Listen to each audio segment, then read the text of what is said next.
Hello, everyone. Welcome to the IndiView Weekly Market Update. I'm Jeremy Bryan, and this is powered by Indy Wealth. Today, we're going to get right into those hot button market issues. So let's get started. Let's talk about semiconductor stocks. So SMH is what I use as kind of the proxy for that. It's an ETF of semiconductor stocks.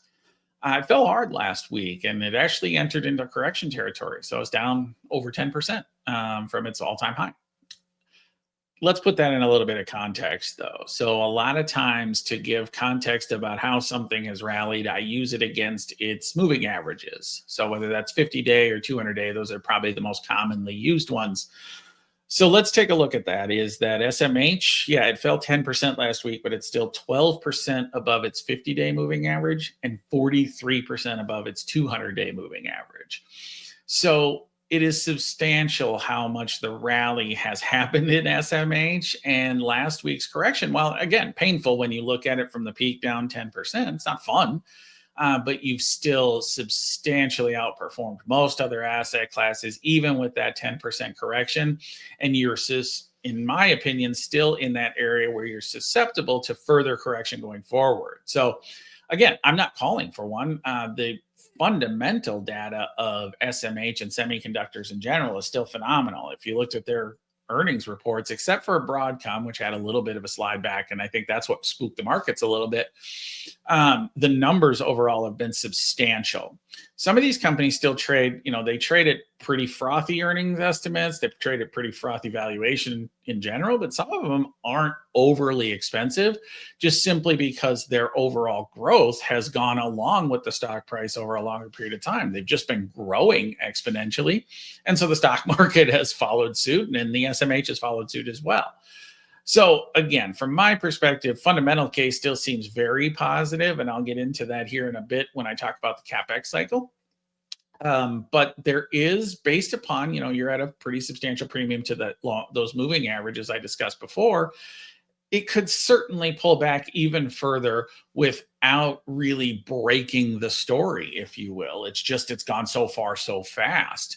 And so I would, at least if I was an owner of SMH, understand that and understand how much of that piece and that portion is in my overall portfolio.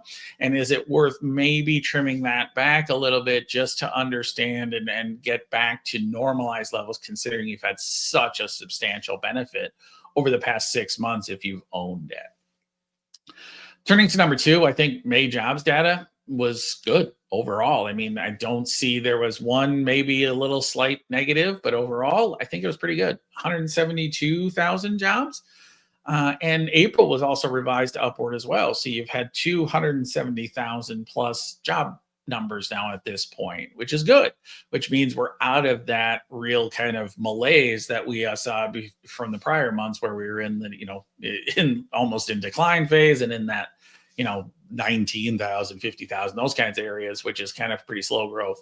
This is closer to average of, the past 5, 6, 7 years. And so that's good. We've gotten back to that. And unemployment at 4.3% is still extraordinarily low. So we're not firing a lot of people, and the job growth seems to be coming back here, at least over the past couple of months. The one negative, as I said before, that I would look at here is kind of wages.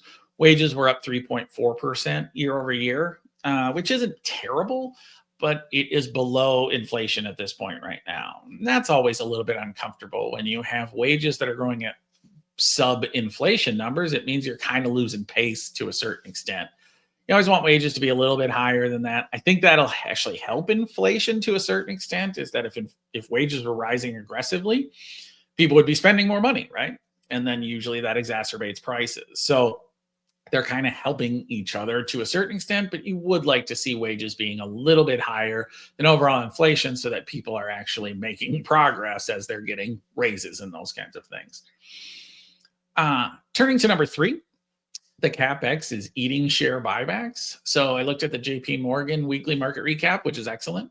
Read it through it this week, and I thought it was really interesting that share buybacks, they had said, are at 5-year lows at this point right now.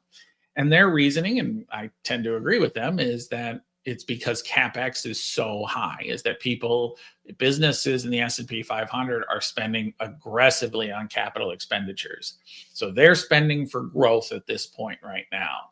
So the capital expenditures grew over 25% last year, and now this year are expected to grow over 33%. So that is extraordinarily high in Capex growth.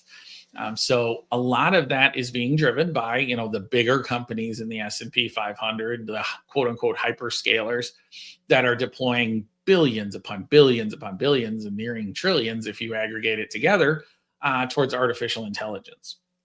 But even if you take those hyperscalers out, Capex is expected to grow 11% for the quote unquote rest of the S&P 500, which is still pretty high overall.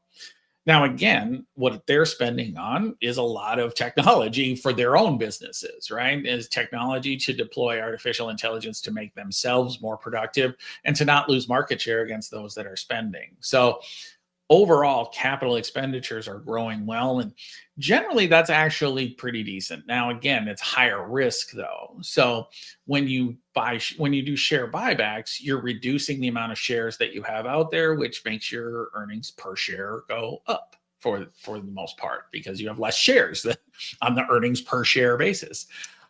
So from that perspective, it is positive, and it's an easier digestion, if you will, of, that will probably make our earnings numbers grow up. Capex is a little bit more of a risk, right? Because you're spending for growth. You're spending to build your business over a longer period of time, and you're hoping that comes back to you in the form of better returns over a longer period. But again, it's a higher risk calculation from that perspective. And the effect of sometimes you put Capex into things that just don't do what you expected them to do. So there is a higher risk as a result of this. But I think generally over a longer period of time, businesses spending on growth is usually better than businesses spending on things to make their earnings look artificially better. So I'm a proponent of Capex growth. We have to be careful. We have to be cautious. Overspend is absolutely a concern here. But from the perspective of economic growth, it is healthy to have companies really investing in their future growth as well.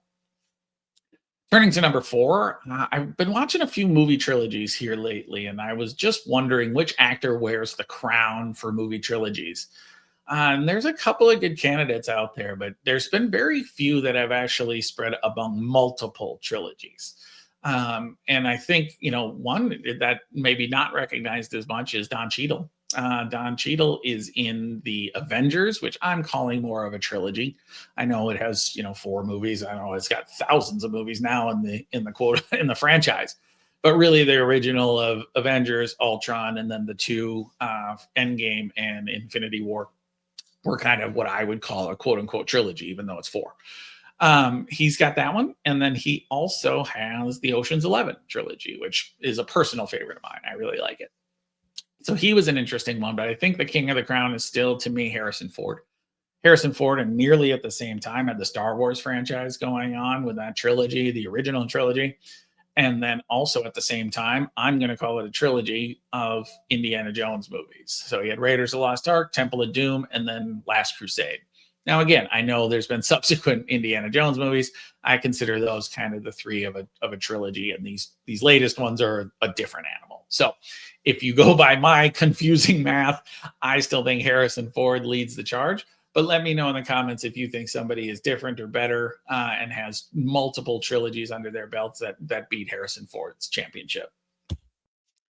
That's it. That's all I have this week. Tune in next week where we'll have our next hot button topics. But until then, thank you very much. Take care.